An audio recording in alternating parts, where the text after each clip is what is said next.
Apakah ada dalam pengobatan alternatif secara Islam mengamalkan pasien memegang sensitif, area sensitif yang bukan mahram? Salah satu ciri ruqyah yang tidak syariah adalah dengan memegang-megang aurat. Oh, ini ruqyah nih Bu, ruqyah. Ya, ruqyah. Pasiennya anak gadis. Oh, ini nggak bisa dari jauh, harus dari dekat. Nampaknya jinnya keras ini. Kalau nenek-nenek dari jauh aja. Berapa banyak ternyata isinya ruqyah syirkiyah, syiri ruqyah syariah. Bacaannya jelas, Allahu la ilaha illa huwal hayyul qayyum la ta'khudhuhu sinatun wa la naum. Salah satu sahabat kami dari Al-Azhar menekuni bidang ruqyah, namanya Ustadz Musdar Bustamam. Ustadz Musdar Bustamam ada bukunya Ensiklopedia Ruqyah. Nanti cari di internet, bilang, kasih tahu sama dia, saya temannya Ustadz Somad mau ruqyah. Tempatnya di mana? Dekat dari sini, Medan, Sumatera Utara. Panggil dia kemari, buat acara kuliah umum pengobatan alternatif syariah ruqyah. Ternyata ruqyah ini mantap. Ada orang nggak hamil 6 bulan, 6 tahun nikah nggak hamil, ternyata setelah diruqyah bisa hamil. Rupanya ada jin mengganggu di dalam. Setiap kali sperma mau ketemu dengan sel ovum nggak ketemu karena dihadang oleh jin. Awas. Akhirnya nggak hamil. Setelah dibacakan, lahir anak dari mi fa sol la si do sol fa mi re do. Bahkan nggak cuman bersin dia lahir istri, hamil istri. Dia hamil. Hakim kan hebatnya, lanjut. Ada bencong, ini pengalaman dari orang yang meruqyah, ARSI namanya, teman-teman saya, Asosiasi Ruqyah Syariah Indonesia. Pusatnya di tempat Ustadz Arifin Ilham. Di sana ada Ustadz Junaidi. Itu ruqyah syariah. Ada bencong di ruqyah sembuh. Rupanya yang masuk itu ke dalam jin LGBT. Begitu di ruqyah, mana? Keluar jin hantu di dalam. Bagus ruqyah ini. Coba dulu ruqyah. Bagaimana dengan pengobatan alternatif atau seseorang yang dapat mengobati berbagai penyakit? Apakah termasuk dosa besar apabila kita ke sana? Saya tidak bisa memvonis langsung semuanya ya, tapi umumnya bahasa alternatif ini butuh dilihat kembali. Biasanya digunakan pengobatan alternatif oleh orang-orang yang kita lihat keadaannya.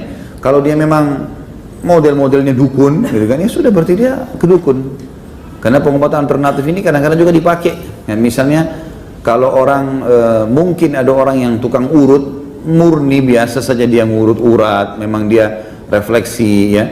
Nah, kemudian dikatakan dia pengobatan alternatif, tidak ada masalah. Kalau tidak ada pelanggaran agama, boleh-boleh saja. Boleh-boleh saja masalah itu. Tapi kalau yang dimaksud sini adalah betul-betul dukun, ini tidak boleh. Jadi ini butuh dirincikan. Apakah mendatangi dukun urut juga tidak dibenarkan? Saya pernah mengalami patah tulang dan berobat melalui dukun urut. Bagaimana hukum pengobatannya karena proses penyembuhannya tidak dapat diterima akal sehat? Apakah ada sihir di dalamnya? Ini sama juga butuh rincian tadi saya. Ada orang murni alami, seperti misalnya orang olahraga tiba-tiba kejang betisnya, lalu kemudian diurut sembuh, bisa terjadi kan? Refleksi bisa terjadi. Orang sakit kepala diurut sembuh, itu insya Allah tidak ada masalah. Tergantung ini dia pakai apa nih. Kayak tadi misalnya alangkah baiknya kalau memang ada teman-teman yang langganan dengan tukang-tukang urut, biasanya gitu, ada yang dipanggil ke rumah gitu kan, ya mungkin sesama jenis laki-laki sama laki-laki, mungkin bapak-bapak teman-teman ikhwah capek lalu ada langganannya, boleh ditanya muslim ya misalnya, terus kemudian ditanya bagaimana ini, apa ini sebenarnya yang dilakukan ini, urut apa, oh ini refleksi pak, murni gini, ada gunakan jin, enggak ada, ya sudah alhamdulillah kita tanya, enggak masalah. Loh kenapa? Apa yang aneh nih? Antum malu mau nanya pakai jin atau tidak? Saya pernah ada orang refleksi datang, langganan saya datang ke rumah, saya tanya pakai jin nggak? Saya tanya. Orang mukmin harus jelas, fi sarahatin raha, di setiap keterus-terangan ada kejelasan. Dia bilang nggak ada Pak Ustadz. Ya sudah alhamdulillah. Ya. Kalau pakai jin nggak bisa ini, jangan urut saya. Ana mau tanya Ustadz. Dulu istri Ana pernah sakit gigi. Sudah berobat ke beberapa dokter tapi masih sakit. Sampai akhirnya Ana dibawa orang tua berobat alternatif. Tapi bagian giginya diberi jarum dan sembuh. Susuk kesehatan. Apakah ini termasuk syirik Ustadz? Dan apa yang harus dilakukan istri Ana? Karena takut amalannya akan sia-sia. Taib, ya dilihat jamaah, susu ini biasanya memang menggunakan sihir, menggunakan jin. Ada susu kecantikan. Ada perempuan yang disusuk di pipinya, disusuk di sininya, supaya kelihatan cantik umpamanya. Anda rasa itu perbuatan-perbuatan yang memang memohon kepada selain Allah Jalla Jalaluhu. Apa yang harus dilakukan sekarang? Ya mohon sama Allah, baca ruqyah ya, baca zikir pagi dan petang, berdoa minta sama Allah supaya dihilangkan kalau memang barang itu ada di dirinya. Kadangkala barang itu hilang sebenarnya jemaah, tapi ada yang bisa dikeluarkan. Kadangkala yang dikeluarkan itu juga perbuatan dukunnya lagi. Ana punya paman meninggal dunia, ana belum lahir dia meninggal dunia. Abana cerita, itu di punggung paman ana dikerik jemaah, dikerik pakai duit. Itu yang keluar apa namanya, kerang. Ana mikir ya, kok bisa kayak gitu? Ya mungkin memang dukunnya yang ngerik, datangkan kerang dia seperti itu. Kerang itu jemaah dari punggung paman ana, dan akhirnya dia meninggal dunia. Wallahu alam. Jadi tentunya perbuatan-perbuatan alternatif yang mistik seperti itu hendaklah kita bertobat kepada Allah Subhanahu wa taala dan meninggalkannya. Gimana cara mengambil penyakit? Kalau ada tumor dalam tubuh dikeluarkan, ya pasti dioperasi lah.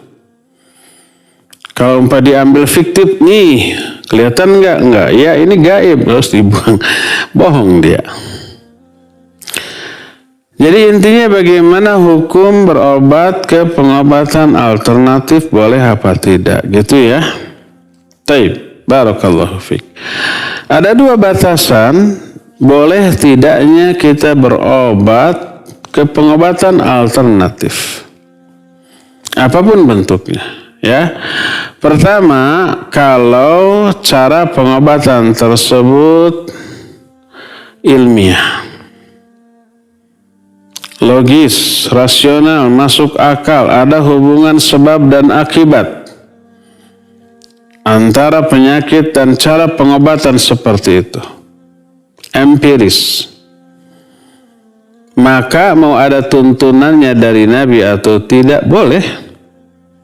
Seperti disuntik ke dokter sekarang. Gak ada di zaman Nabi suntikan, gak ada di zaman Nabi pil seperti itu, obat sirup umpamanya. Tapi ada hubungan sebab akibat antara obat itu dengan penyakitnya. Ada penjelasan ilmiah kenapa penyakit itu bisa sembuh dengan obat ini. Dan itu dilakukan ribuan atau jutaan kali ke banyak orang, betul menyembuhkan. Rasional, logis, empiris, realistis. Walaupun tidak ada tuntunannya dari Nabi SAW, boleh. Ya seperti berobat ke dokter sekarang dengan cara disuntik, kadang diinfus, kadang harus dioperasi, kadang cuma diberi pil, kadang cuma diberi sirup gitu, sirup obat sirup bukan sirup es. Ya itu boleh walaupun tidak ada tuntunan di zaman Nabi SAW. Itu pertama. Kedua, kalau cara pengobatan itu ada tuntunan dari Nabi SAW, mau masuk akal mau tidak, logis atau tidak, realistis atau tidak, ya, ada penjelasan ilmiah atau tidak, selama itu ada tuntunannya boleh dilakukan. Seperti ruqyah syar'iyah, membacakan ayat, membacakan doa yang diambil dari hadis Nabi SAW kepada si pasien, apapun jenis penyakitnya, boleh karena ada tuntunannya dari Nabi dan dari para sahabat. Walaupun tidak ada penjelasan ilmiah apa sih hubungan doa, hubungan membacakan ayat dengan penyakit itu, nggak ada penjelasan ilmiahnya. Apakah membacakan ayat tersebut, ya, mulutnya, udaranya, gelombang yang keluar dari mulutnya mengeluarkan zat tertentu yang menjadi obat bagi penyakitnya? Nggak ada penjelasan, nggak ada bukti ilmiah tentang hal itu. Tapi itu boleh karena ada tuntunannya selama ada keterangan yang sahih dari Quran atau hadis yang sahih. Apalagi kalau ada dua-duanya. Tuntunan dari Nabi ada, penjelasan ilmiah ada, wah itu lebih bagus. Seperti umpamanya berobat dengan madu. Madu, ya Al-Quran, hadis menyatakan madu itu obat. Teori kedokteran dari dulu sampai kedokteran modern menjelaskan, ya madu itu penuh obat. Juga al-habbatus sauda atau jintan hitam. Ya, hadis menyatakan al-habbatus sauda dawaun likulli da'. Habbatus sauda itu obat bagi segala macam penyakit. Dan diteliti oleh dunia kedokteran modern, iya betul. Oh, itu bagus. Tambah mantap, tambah mujarrab. Ya. Juga contoh lain bekam. Bekam, ya ada nas hadisnya. Dan ada penjelasan ilmiahnya. Betapa banyaknya tenaga medis termasuk dokter-dokter lulusan ilmu kedokteran modern yang juga menganjurkan bekam, baik bekam kering ataupun bekam basah. Nah itu boleh, bagus. Kalau tidak ada salah satu di antara dua ini, maka jangan, walaupun menyembuhkan. Umpamanya contoh ada cara penyembuhan. Contoh dari Nabi tidak ada, penjelasan ilmiahnya tidak ada. Batuk, berobat ke seorang pengobatan alternatif. Oh batuk ini ada yang nyantet ini, ya. Ada paku tuh di dalamnya. Coba lihat ya, tepuk kepalanya, dihisap. Betul ada paku tuh, udah keluar pakunya. Ada di telapak tangannya tuh. Itu mah acting, ya sudah disiapkan tuh pakunya. Oh itu ada kecoa tuh, lihat tok di pipinya, di telinganya tuh, bener ada kecoa tuh. Kalau sudah dia siapkannya, tukang sulap eta mah sulap selip susulapan eta mah ya. Jadi contoh dari Nabi SAW, para sahabat dan para ulama tidak ada, dan tidak ada penjelasan ilmiah. Tidak rasional, tidak logis, tidak masuk akal. Walaupun menyembuhkan, nggak boleh. Jangan. Umpamanya pengobatan dari jarak jauh atau pengobatan melalui foto, hisap, acting gitu. Pertama, kalau itu tinjauan agama, tidak ada contoh dari Nabi, para sahabat ataupun para ulama. Kedua, dari aspek rasionalitas. Logis atau tidak? Tidak logis. Bagaimana bisa menjelaskan secara ilmiah bahwa penyakit itu bisa disembuhkan dengan cara seperti itu? Tapi gini sembuh, nggak peduli mau sembuh atau tidak. Seorang muslim dalam berobat, di dalam berusaha, dalam berdagang, dalam berikhtiar, bukan hanya berpikir duniawi, untung atau rugi, sembuh atau tidak sembuh, sehat atau sakit. Bukan itu semata-mata, tapi yang terutama, ini diridhoi oleh Allah atau dimurkahi. Ini barokah apa laknat? Ini dosa atau ini pahala? Ini halal apa haram? Ngapain uang banyak tapi haram dimurkai oleh Allah Azza wa Jalla? Ngapain sehat dan sembuh tetapi dilaknat, dimurkai, diazab oleh Allah Azza wa Jalla? Ngapain? Jadi pertama, ridho Allah, pahala Allah, rahmat Allah, kecintaan Allah, barokah Allah, keridhaan Allah, dan tentu saja keuntungan duniawi dan juga kesembuhan kesehatan. Itu yang lebih perlu, ya. Buya, saya di sini mau menanya Buya tentang babnya orang sakit Buya. Jadi si Fulan ini kan sakitnya patah tulang Buya. Apa? Si Fulan sakitnya itu patah tulang. Patah tulang. Iya. Baik. Nah, dia itu larinya nggak ke dokter, melainkan ke pengobatan alternatif. Nah, yang saya tanyakan tuh Buya, apakah di zaman Nabi itu ada pengobatan seperti itu, apakah tidak? Terus kalau ada, apakah boleh pengobatan seperti itu Buya? Assalamualaikum warahmatullahi wabarakatuh. Waalaikumsalam warahmatullahi wabarakatuh. Kalau siapapun yang terkena penyakit, maka wajib dia berusaha untuk cari obat. Usaha itu adalah bagian daripada ibadah kalau orang faham. Tawakal itu ada batas, tawakal itu ada aturannya. Kalau nggak berobat, dia tidak tawakal, bunuh diri nanti. Nah, berobat itu kepada siapa? Ya kepada orang yang dianggap ahli. Zaman dulu, zaman sekarang nggak ada beda. Ahli itu adalah orang yang dalam hal tersebut memang pernah belajar. Dalam ini bisa berlaku bagi seorang dokter. Maka dokter itu juga sebetulnya kalau kita cermati, dokter itu kan belajar. Adalah termasuk tibbun nabawi, itu adalah tipnya Nabi, itu adalah apa? Medis juga masuk loh ya, jangan dianggap medis tidak masuk. Medis itu kan disuruh oleh Nabi belajar. Fas'alu ahla dzikri, dia belajar, mempelajari pengobatan. Kita hanya butuh kejujuran saja. Jadi waktu mencetuskan obat-obatan dari kaum jadi para dokter itu juga dengan ilmunya, dahulu membuat obat ini obat itu juga diambil daripada ilmu. Kemudian bagaimana dengan obat tradisional? Ya sah saja, karena obat tradisional juga berdasarkan pengalaman dan ada terbukti sembuh semuanya. Pengobatan itu adalah dugaan-dugaan dari zaman, dari masa ke masa, mulai dari Ibnu Sina dan seterusnya. Jadi diduga ini sakit ini, obatnya ini, karena waktu dicoba ini sembuh, ini kadang tidak sembuh, ini tapi dari 10 orang 9 sembuh atau 8 sembuh, 2 tidak.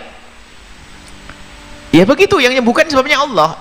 Tapi sebagai seorang ahli pakar, dia menemukan obat itu, maka boleh-boleh saja seperti itu kalau memang orang itu terbukti dia adalah pernah mengobati dan pernah belajar ilmunya, bukan ngarang. Sebab sekarang itu ngarang ya, karena kurang kerjaan sekarang tiba-tiba jadi dukun apa, tukang ini, hanya dikira-kira begini, plak-plak dibungkus begitu.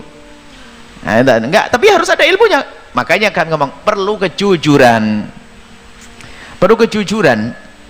Ini bukan ilmu begitu, ilmu ngobati orang kena jin pun harus jujur. Kalau Anda datang ke saya suruh ngobati, saya nggak mau, saya tidak punya ilmunya kok. Nggak usah gara-gara saya jadi ustadz enggak, saya tidak punya ilmunya kok. Perlu jujur aja, saya tidak punya ilmu ngusir jin.